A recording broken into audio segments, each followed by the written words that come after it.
performance pressure of something that is so freaking ridiculous to have. Performance pressure in grieving in a perfect way. You don't need that. And stuff like this is hindering you in fulfilling your highest potential. Welcome to the Caroline Schmid podcast. I'm your host Caroline, and this is the stripped naked version of my life. This podcast is here to inspire, to support you, and to learn together. On here, I share my raw stories of my life, my wins and failures, all about energy healing, spirituality, and consciousness, and most importantly, on how to better your mental health. I hope you enjoy, and let's get into it. Hello, and welcome back to the Caroline Schmid podcast. I'm your host, Caroline, and today we're talking about grief, and most importantly, how to grieve better and healthier. So let's get into it. The reason why I'm doing today's episode is that my father passed away almost now 2 months ago. And saying this out loud feels very weird because on an emotional level, I have the feeling I just saw him a couple of days ago, which it was a couple of days ago, but like a couple of days ago, which are now almost 2 months. This grieving journey just surprised me a lot because I grieved very immensely for 2 times in my life. Once was when my grandmother passed away in 2017, and once when I had the miscarriage, which was in 2021, so 1.5 years ago now. And right after my father passed away, I went and saw my therapist because I was not able to, I felt like I am drowning in an emotional ocean and someone is pulling me from beneath downwards. And I did not know what to do with myself because I had no coping mechanism. Basically, I was not able to put order into my emotions. So first thing I did, of course, was to Google. And Google told me about the 5 grieving stages. And these 5 grieving stages are denial.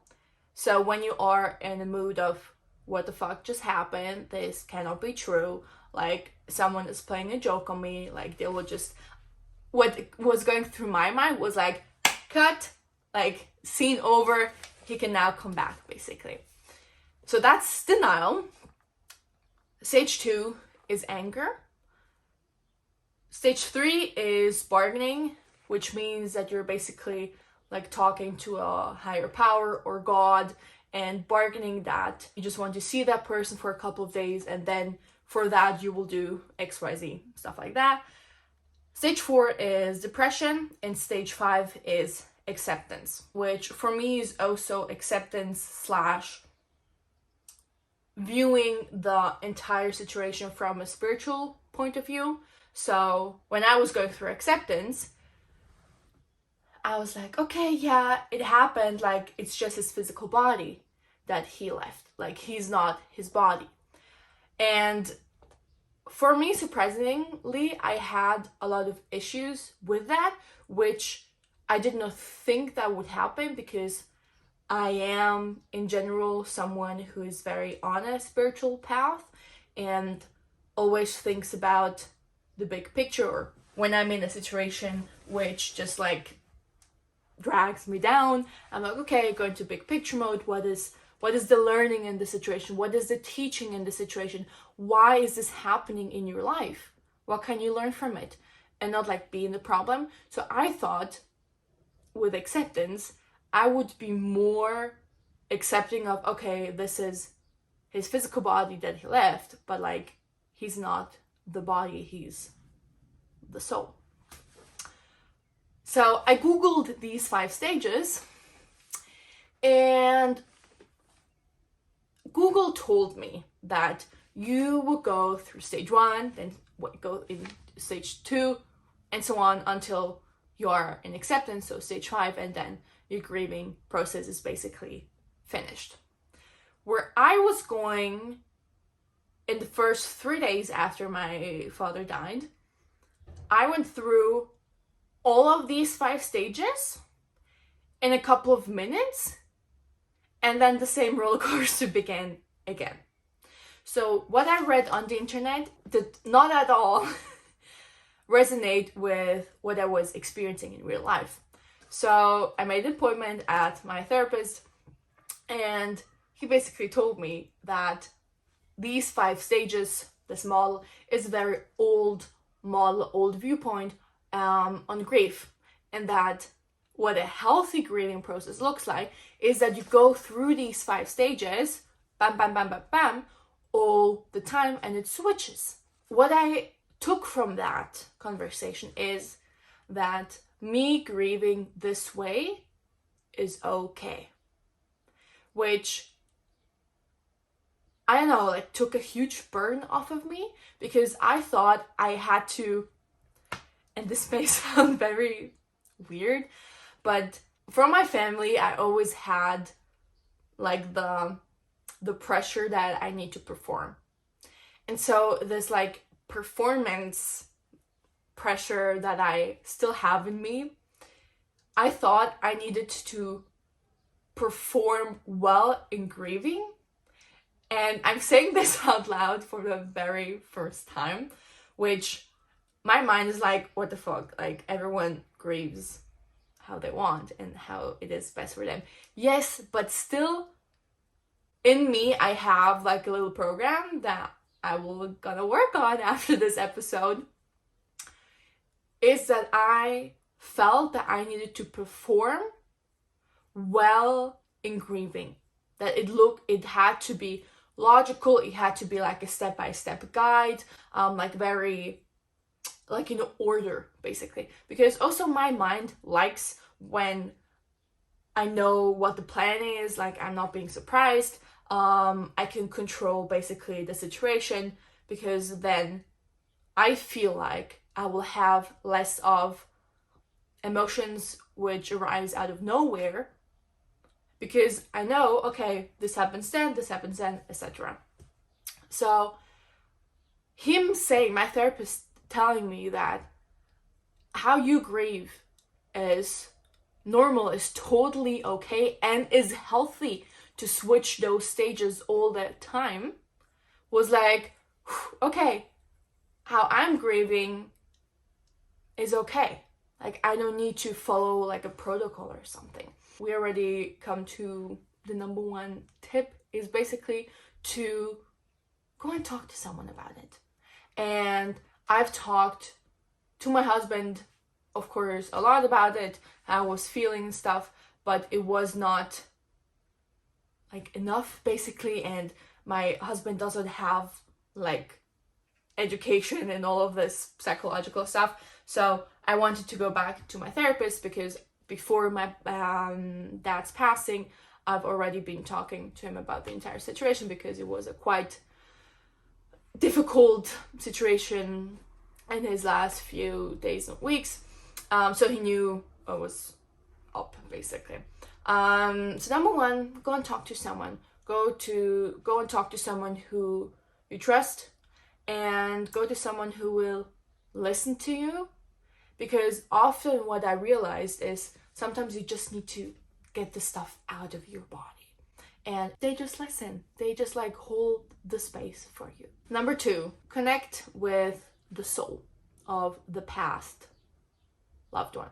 If you have never done this, DM me on Instagram and I'll make a masterclass out of this to really teach you how to connect with people on the other side, let's call it like that, to talk with past loved ones. You can even talk to pets, and really become, if that is of any interest of you, become a medium between the physical world and the other world, which you exist in all of the worlds, but it's just transmitting the message from the spiritual realm into the physical realm, which is going to benefit you a lot and the people you're going to help with also alive. So go and do that on Instagram, DM me there if this interests you to dive deeper into the entire topic.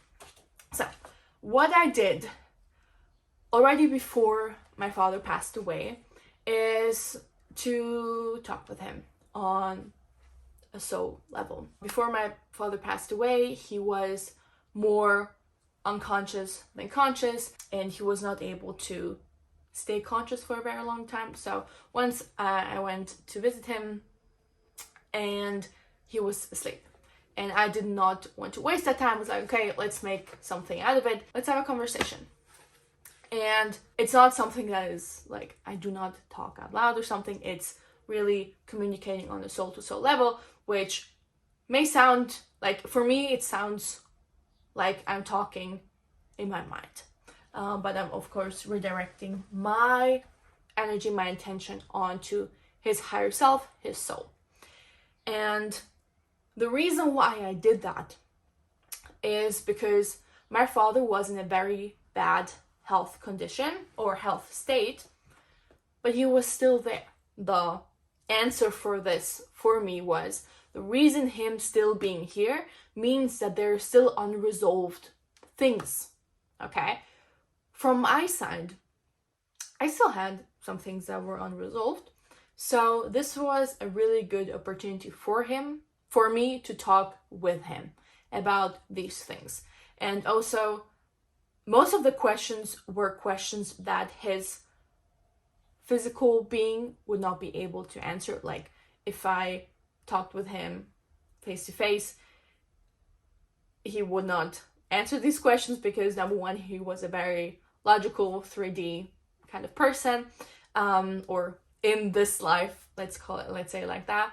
And number two, I don't think he would make any sense of it, me asking those questions. I asked him questions like, okay, why are you still here? Why is now the time that you're leaving? What is the reason for your illness, for example? Is there something you would like for me to know? Would you like to tell me something that is important for me to know? Is there something I should remember from our memories? Or is there anything I need to do? Or how can I help you? So these kind of questions I was asking him, and our conversation lasted about like 20 to 40 minutes. I don't know, I forgot time completely in that moment. And from like what I felt in that moment and now revisiting that point in time, it healed, and I got a lot of closure on a like emotional and mental level in my energy field, which helped me a lot in the grieving process, because I had less topics that were still unresolved or open, which for me it was then easier to let go.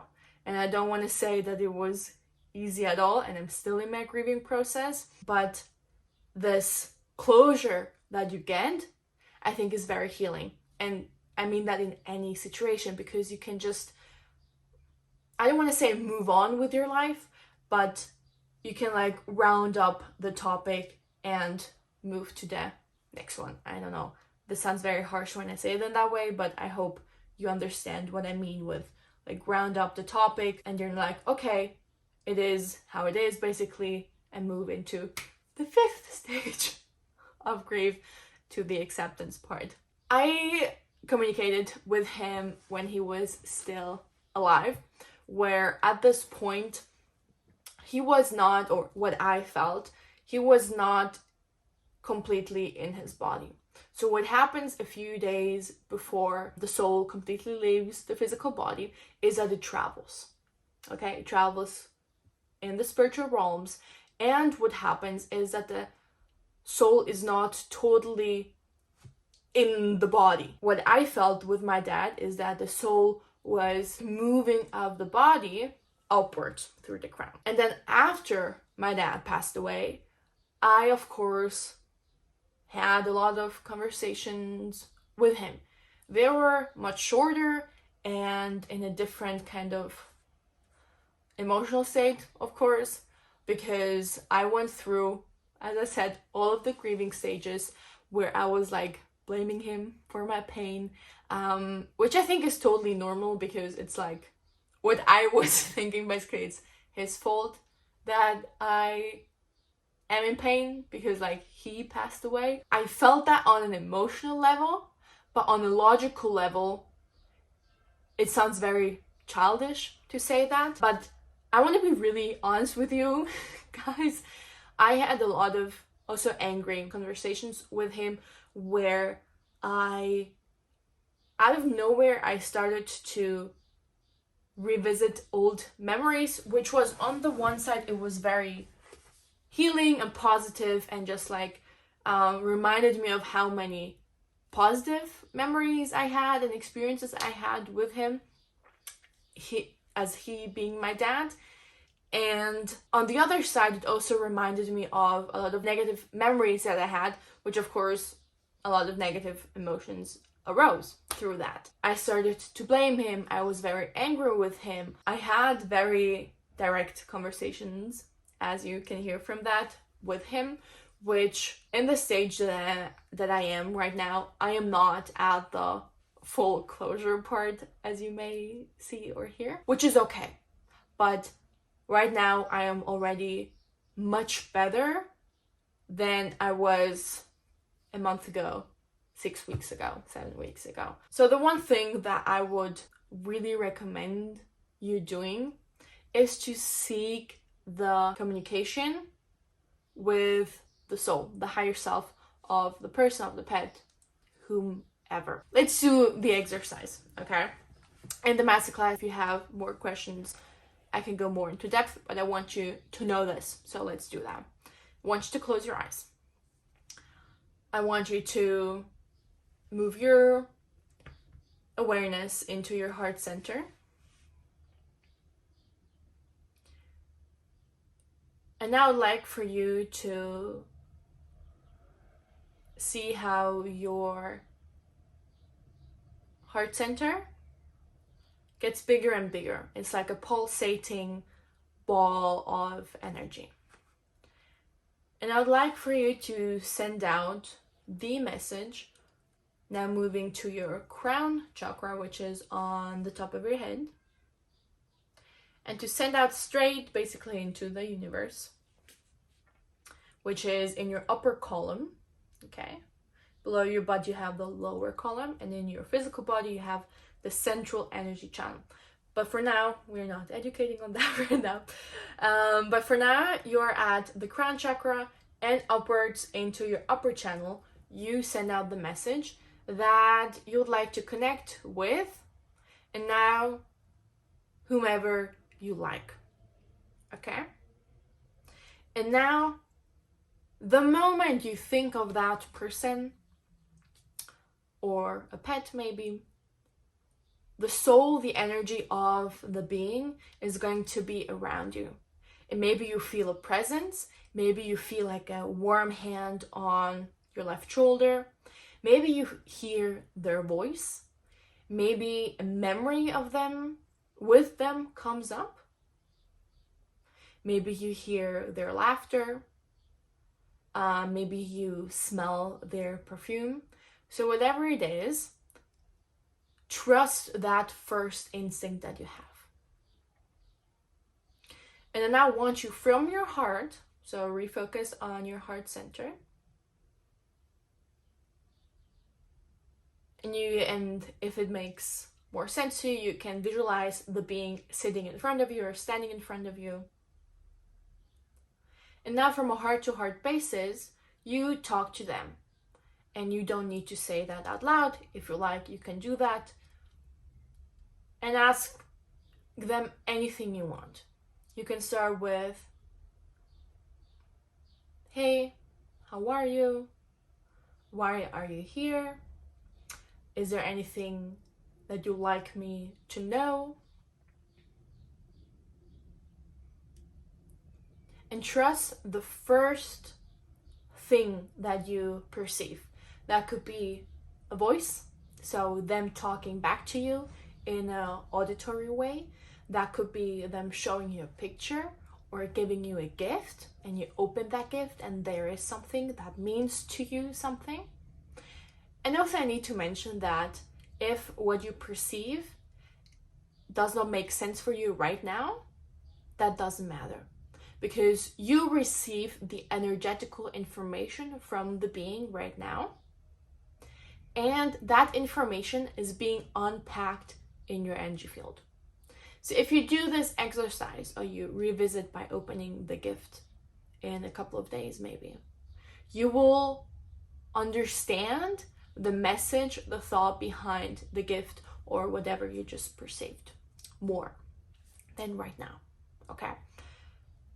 Also, I need to say is that sometimes you won't receive an answer to your questions. This is because you are not ready to receive the answer. You're not in a state right now that you're able to understand it. And often it is not of any importance to you right now, or it's not as important as you think it is for you. But you can revisit in a couple of days, in a week, whatever feels comfortable to you, and ask the same question, and maybe then you will receive the answer. And maybe you will receive the answer in a year, in a couple of years. But this is just because right now you're not in a state that you would understand it in the correct way, what they have as an answer. Okay? So you can do this exercise, please. If you have, I think everyone has a past loved one. If it is a friend, if it is a family member, if it is a pet, whatever. Do this exercise. And also, if you like, you can write it down. You can write down what you perceived, for example, and back to the perception. You can hear them, okay? So they talking to you back in words, so you hear them like in your mind. It can be that they show you a memory, and you start being like in the memory itself, like a real life movie basically. It can be that you see a picture, or they give you a picture, they give you a gift, or anything else. It can be that you smell something different than, for example, their perfume. It could be that you start seeing colors, or that you have a feeling in your body somewhere. Like whatever it is, trust that first perception that you receive. Tip number 2 on how to grieve better and healthier is to communicate with the being itself in the spiritual realm. So you now have the exercise, and we can go to the third tip of grieve, or grieving better, is to, or like 3 and 4 connected, is to let yourself feel it. Let yourself be angry. Let yourself scream, okay? I've done this, okay? If you have a picture of me screaming right now, don't. Let yourself be freaking tired as well, okay? After feeling so many emotions, you're going to be tired, which is okay. So sleep, okay? Let yourself be sad. And being sad is not great, but it is very healing. So let yourself feel those emotions, and let yourself feel those emotions anywhere you are. I have broken down in the bus more times than I can count on one hand, okay? Where I just like started bawling my eyes out, which is okay. I went on a walk, and like a leaf or a stone reminded me of a memory that I had such a great experience of with my dad, for example, and I started crying. Most importantly, for such a long time, I was in the denial phase, which I think I still am at some times, but I was so deep in the what the fuck just happened? This is a joke, like someone is going to come out the door and say, cut, scene is over, okay, you can come back from the dead, basically. I really felt like two parts of me being very active.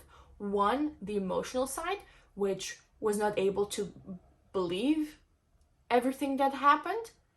And then the logical mind, which was like, Caroline, you saw how his health was getting worse and worse, how he did not even have the energy to be conscious for a very long time, which some days were very bad and then some days were really good, and it was like a back and forth. So that was like my emotional side kind of took a hit, because I thought for like until I got the message that he passed away, I still had my hopes up, and I think that's healthy. That's part of love, I guess.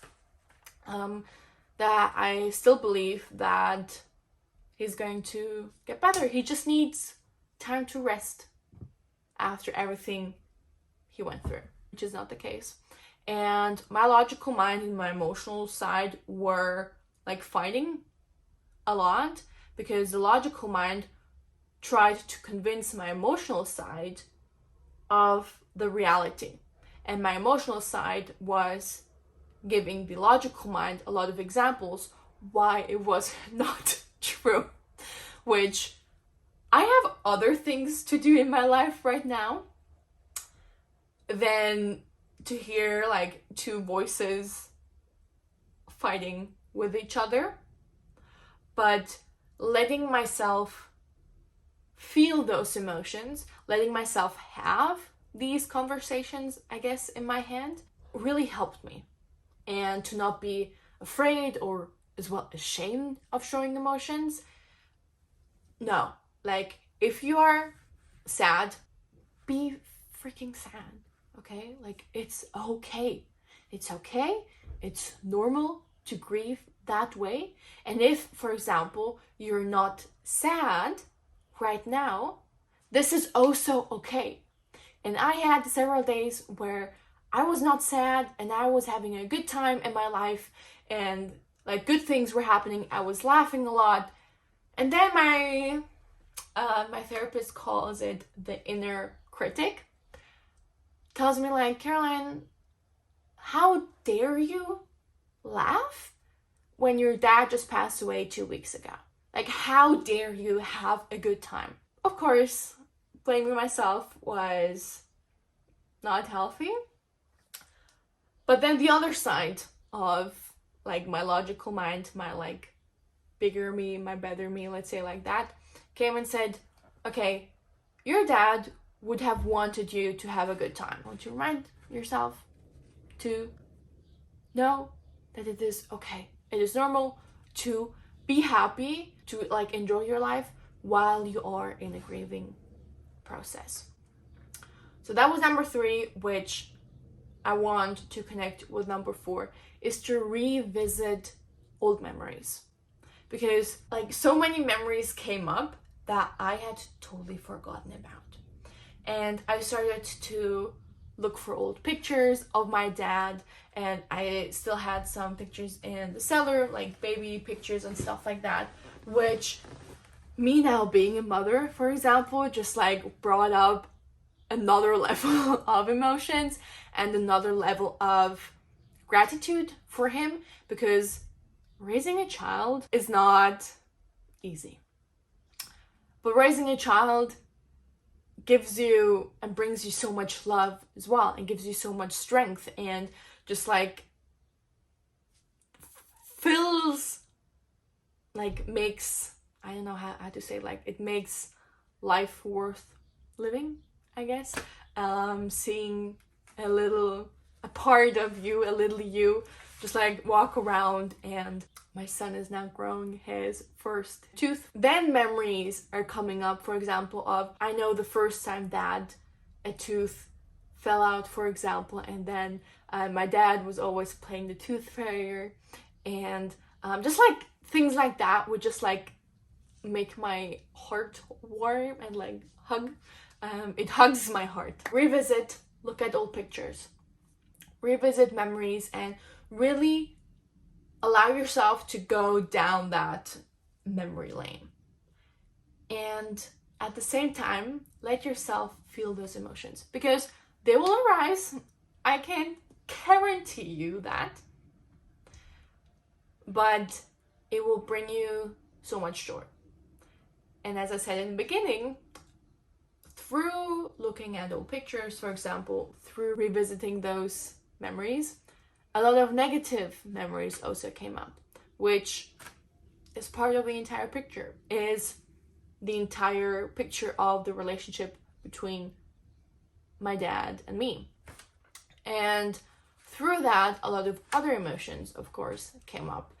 And what I realized is that sometimes when you have the same emotion about the same memory come up all the time, it's unsolved, darling, okay? It's unsolved. Then I started to do work on that. I had a memory, I was freaking angry, where I still have things where I am really pissed off because of him. But I also have a lot of things that I'm really grateful for him. So it's really, how do you say, like a two-sided coin? Two-sided paper, you say in German. I started to work on that memory, which was just like triggering me all the time. And ask myself, okay, how was that for me? And how was that for me? How did I feel in that situation? What happened from a like objective bird perspective? And how did my father react to it? Some situations I have brought up in the past to my father where he was in complete denial that he hurt my feelings, for example, through that, which just triggered more anger in me. So now what I'm doing is that I take the situation and I talk with him on a spiritual level, which helps me a lot because he in his physical being is not here anymore, but that does not mean I cannot resolve my own shit. The more things you have in your energy field, the more information you have in your energy field that are triggering to you, the more they are hindering you from being the best, most successful, healthiest version of yourself that you can be. And yesterday I just heard, I listened to a podcast from Ed Milet, his newest episode, where he talked about that when he passes away, he wants to meet and like you revisit your entire life, and he meets his higher self. So basically the person he was meant to become in this lifetime, he wants to be twins with this higher self and not strangers, which means being twins with your higher self is achieving the best, the highest, the healthiest, the most successful version of yourself, of who you can be. And being strangers is staying in your comfort zone your entire life, people pleasing, doing all that ridiculous things that a lot of people grew up with. Yeah, me, myself as well. And not fulfilling your potential that you have in this life. Which means that when you revisit your entire life, when you meet your higher self, the person that you could have become, you're strangers, okay? So you don't want that to become. You want to be twins with your higher self. When you resolve those triggering emotions, those triggering memories, information in your energy field, they're gonna make space and won't hinder you, won't hold you back, won't give you freaking anxiety attacks or depression or panic attacks or, as I said before, like performance pressure of something that is so freaking ridiculous to have. Performance pressure in grieving in a perfect way. You don't need that. And stuff like this is hindering you in fulfilling your highest potential. I hope this episode was of value to you. If you have any questions regarding how to communicate with dead people, so with beings in the spiritual realm, go and DM me on Instagram. I have my Instagram linked in the Spotify episode description, so DM me on there, and then I can make a full tailor-made masterclass basically on that topic, where you will learn in detail how to do that, because I think personally it's a really cool skill to have, and it's going to help you and the other people that you're going to help a lot, because I don't think this is a coincidence that you're still listening or still watching here on YouTube. This is something that you have inside of you, and I can give you the tools to activate that skill. Plus, it would mean the world to me if you could rate the podcast on Spotify and send this episode to 3 friends that you think will benefit from listening to how to grieve better and healthier as well. So, thank you for listening, and see you very, very soon.